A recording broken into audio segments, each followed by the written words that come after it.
Guys, my name is Kishan and today we are going to look at the debugging feature of the Oracle SQL Developer tool. Any good development tool will have the debugging feature because it is very necessary for a tool to have it so that the developers can go through their code, debug it and see how the code behaves under certain situation.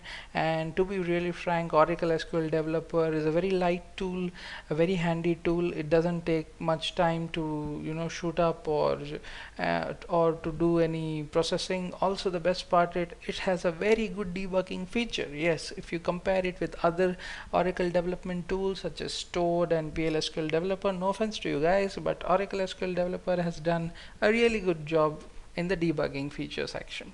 So I'll just hop on to my Oracle SQL Developer. Okay, so why we need to debug something? Let's make that clear first. So debugging is not actually looking for errors in your code.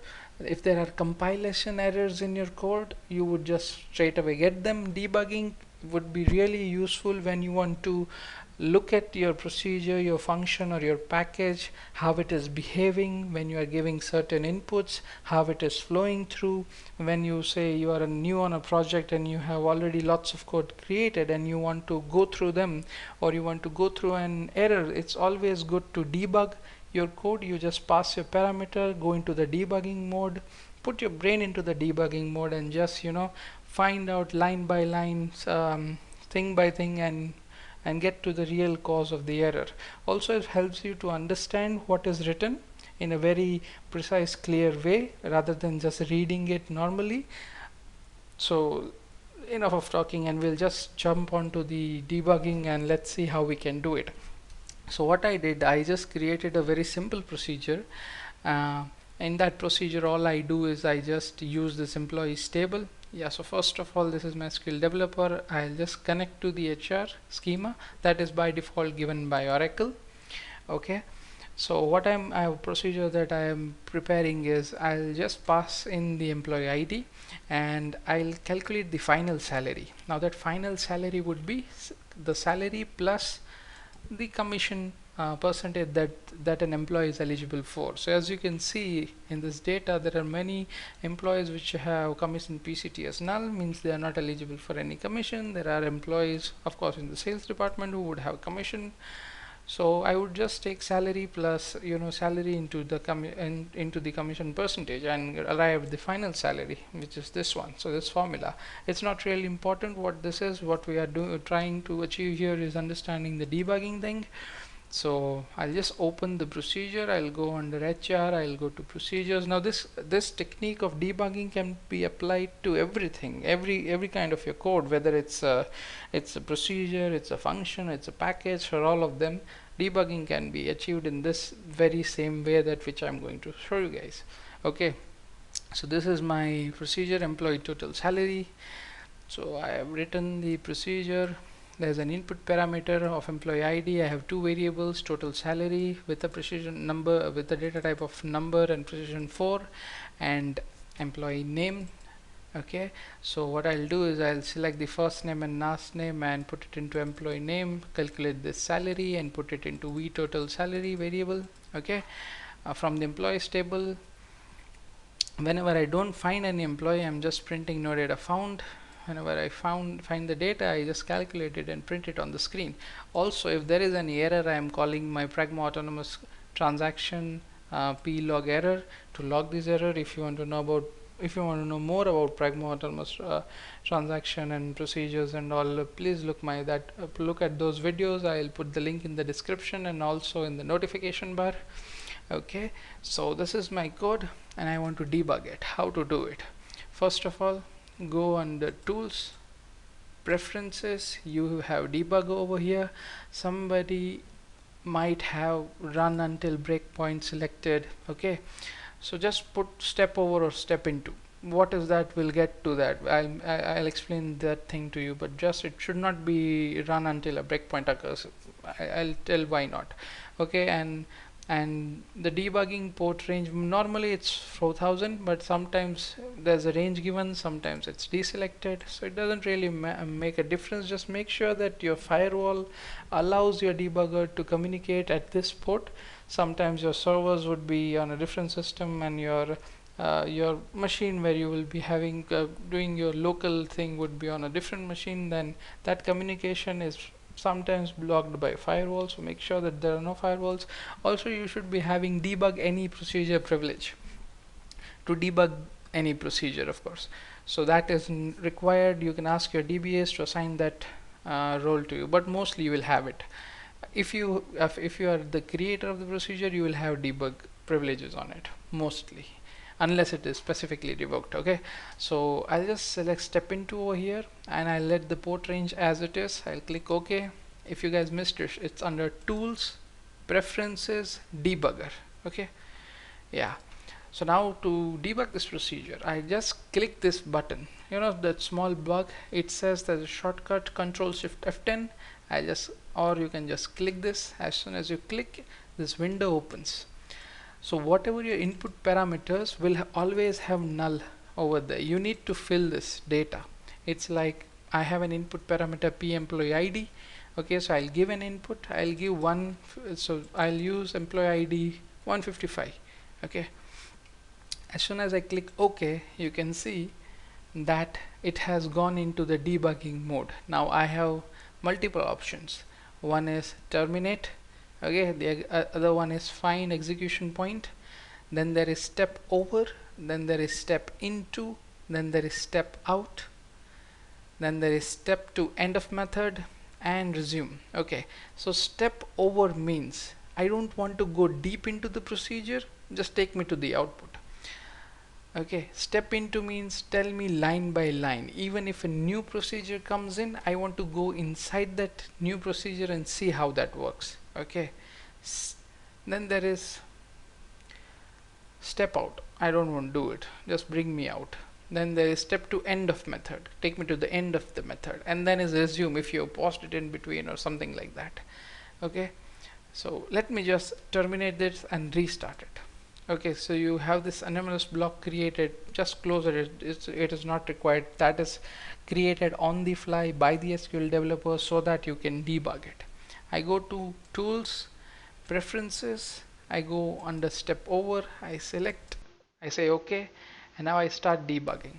As you can see, my last input was 155. Again, it's 155 here. I just click OK. I go into the procedure debugging. Okay, so now I'll always do a step into, so it will take me line by line inside the procedure. First step into, it's the variable declaration, right? But we already gave the first thing, that is P employee ID. As you can see, when I hover my mouse over there, P employee ID variable, it shows me that it's a number type and it has been passed a value of 155. The same thing is again also visible in your data tab. Here you can see the name of the variables, the value, and the data type. Okay, also there is something called as smart data. So that means whatever variable, say suppose it's a big procedure and there are 10 15 variables, so smart data will always narrow it down to what is being used at the moment, okay, or what has been assigned value. So those data will come under smart data.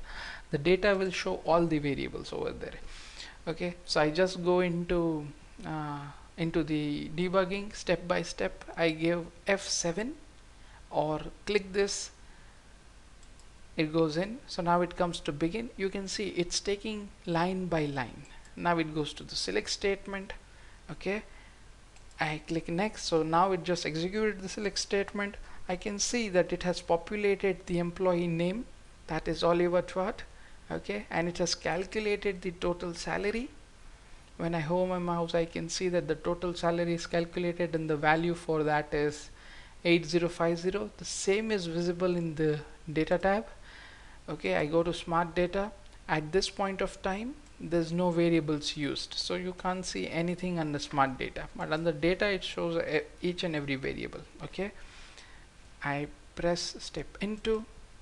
So as soon as you see this if statement the boolean of this if statement would result a false, so it went to else and it is now going to print this. Okay, I step into, it goes to end if. I step into, it goes to end. I step in, it says the execution is over. This is the anonymous block that it created and it used. Okay, and we are out of it. So this is how you normally debug the whole procedure. Okay, let me do again with some different variable. I'll make sure that it fails this time so that we can make things some more interesting over here. I click OK. Okay, so now again step by step execution. Okay, the procedure doesn't just run away, it stays and it waits for you to analyze that step. When you say I'm okay with it and you press next, it goes to the next step. Okay, so what just happened was it went to the select statement and something went wrong. So you can see I have passed my employee ID input as 156. It got the employee name Janet King, but it was not able to calculate any salary. Okay, so something went wrong here. Okay, as soon as I came on this step, it directly jumped me to exception block. Now I'll see what happens.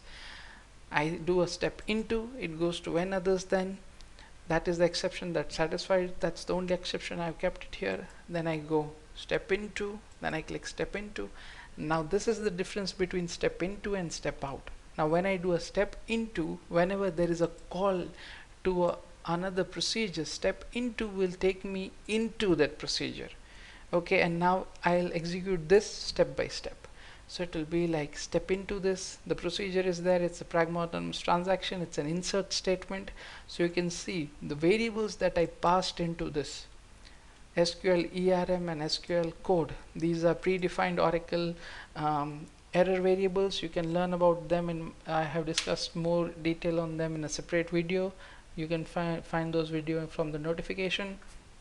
Okay, so this separate procedure was stepped into, there was a call to it, so we came inside it. Now here you can see that the message variable what I sent is this over here. The code is -6502. basically it got an error, numeric or value error, number precision too large. Okay, so I can just do a step into, it does a commit. So it now after the execution of that, it came back to the parent. So you can understand this debugging will help you understand all this. Where is the flow going of your procedure? Where is it failing? What error are you getting?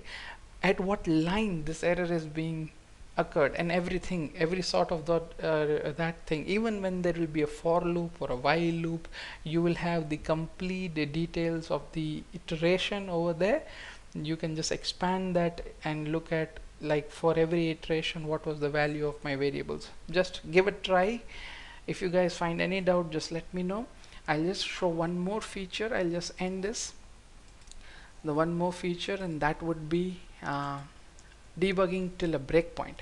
Say suppose I am pretty much sure that my code till a certain point is good, and I just don't want to waste my time or invest my time in going through that step. I can just put a red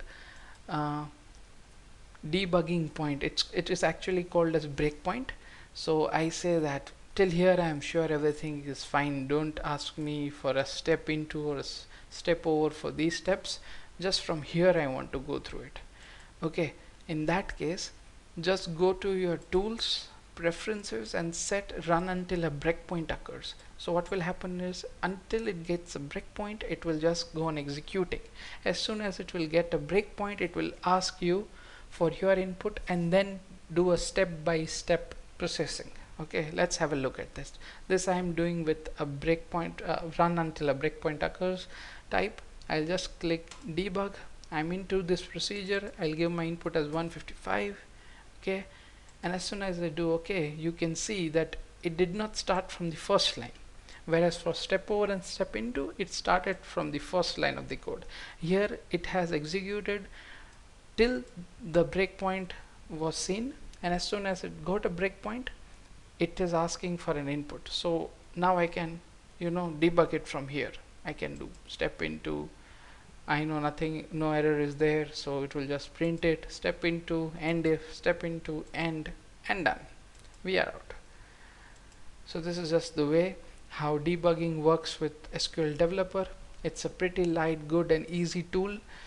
Please do use it. Let me know if you face any issues. I would be happy to help, and do let me know how the video was. Please do like, share and subscribe. This is Kishan signing off. Thank you guys.